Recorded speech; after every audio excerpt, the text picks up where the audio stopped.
आंदोलन करने का मकसद यही था, सुधर जाओ, नहीं आगे तो देख ही लेंगे हम।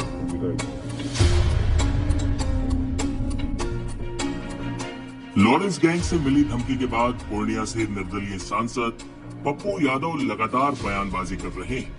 खबरों के मुताबिक उन्होंने गृह मंत्रालय से अपने लिए Z+ सिक्योरिटी मांगी थी, लेकिन सुरक्षा न मिलने से वो खासा नाराज है।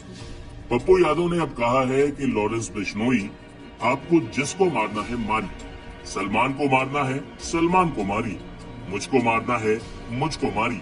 सुनिए क्या बोले पप्पू यादव। में आता है कि क्या भैया, मैं बार बार कह रहा हूं कि मैं अपने कामों में लगा हूं, जनता के कामों में लगा हुआ हूं, जनता की जिम्मेदारी के बारे में मुझे पता है। मैं झारखंड चुनाव में लगा हुआ हूं। एक गिलहरी की जो जिम्मेदारी है झारखंड में, महागठबंधन ने जिस दायित्व को दिया है, और हेमंत जी और हम एक परिवार के हैं, हमें लगता है कि स्वाभिमान की लड़ाई है, बाहरी गुंडे और भीतरी नायक के बीच की लड़ाई है। बाहरी लोग कब्जा करना चाहते हैं, जैसे छत्तीसगढ़ और उड़ीसा में कब्जा किए हैं, यहाँ जल जंगल जमीन पर कब्जा की बात है। सबसे अधिक बीजेपी की सरकार रही है, उन लोगों ने झारखंड को लूटा है, उसको बचाने की जिम्मेदारी सबकी है, उसमें मैं भी हूँ। तो मैं अपने कामों में लगा हूँ। आज पाकुड़ जाना था, लेकिन यहाँ काम है तो मैं यहाँ पर अभी जा रहा हूँ। जलसे हैं, कौशकीपुर में अनेक चीज़ें हैं।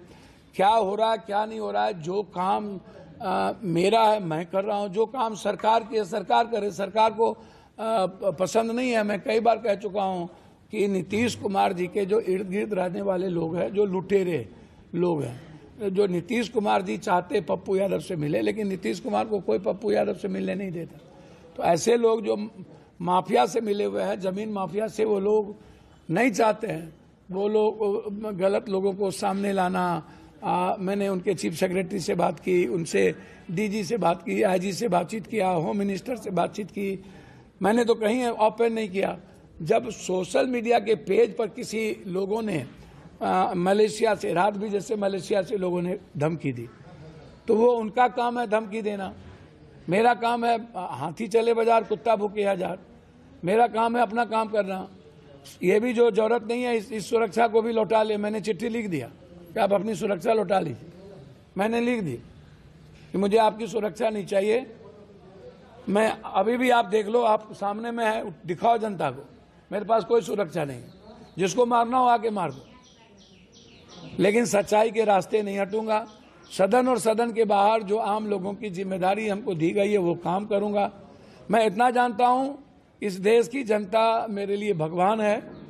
इंसान नहीं मानता हूं, भगवान मानता हूं, और उसके जस्टिस के लिए मैं कुछ भी करूंगा, और उसकी मदद मरते दम तक करूंगा। ये 3 फिलॉसफी मेरी है, और उसमें जिसको मारना हो, मेरे किसी से निजी झगड़े नहीं है, मैं किसी की निजी जिंदगी में नहीं जाता हूं।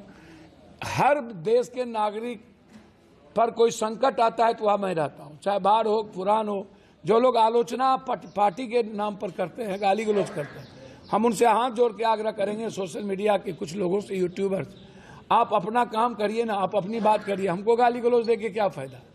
हमारे साथ अपनी दुकान क्यों चलाना चाहते? आपको फोन भी आया था क्या? आता रहता पूरे देश से। हमेशा आज से थोड़ी फोन आ रहा है, बचपने से हमको मारने की धमकी मिल रही है। सर, सबसे महत्वपूर्ण, हम कहाँ बाप बाप करते हैं? सर, महत्वपूर्ण बात यह है कि लॉरेंस बिश्नोई जेल के अंदर मुझको नहीं पता है कौन जेल से कैसे ऑपरेट हो रहा है, कौन प्राणी है ये। तो भैया भिंडर वाला कैसे ऑपरेट होता था, दुनिया में कौन कैसे होता था, सरकार ना समझेगी? मुझे जो कोई मतलब है ही नहीं किसके साथ सरकार है, किसके साथ नहीं है। इतनी बड़ी बड़ी घटना घटी, जब भी घटना घटती है, यहाँ पर अभी बाढ़ आया तो हम थे, या दारू में मरे तो हम थे। जब कोई घटना घट जाती है तो सुबह 5 बजे हम पहुंच जाते हैं। तो कोई एक बात तो है नहीं। तो हमें जो लगता है वो मैं सच्चाई के साथ करता हूं। आपको मिर्ची लगे तो मैं क्या करूं? तो इसीलिए सरकार गंभीर नहीं है। सरकार, सियासत में जो लोग रहते हैं उसकी सुरक्षा, सरकार गंभीर नहीं है। सरकार चाहती है कि पप्पू यादव खत्म हो, सिरदर्दी है उनके लिए। तो सरकार जाने, मैं सरकार से अब भीख नहीं मांगूंगा। हमें कानून के तहत उनको बताना था कि ऐसी ऐसी घटना है, ये आप देख लीजिए, वो मैंने बताया।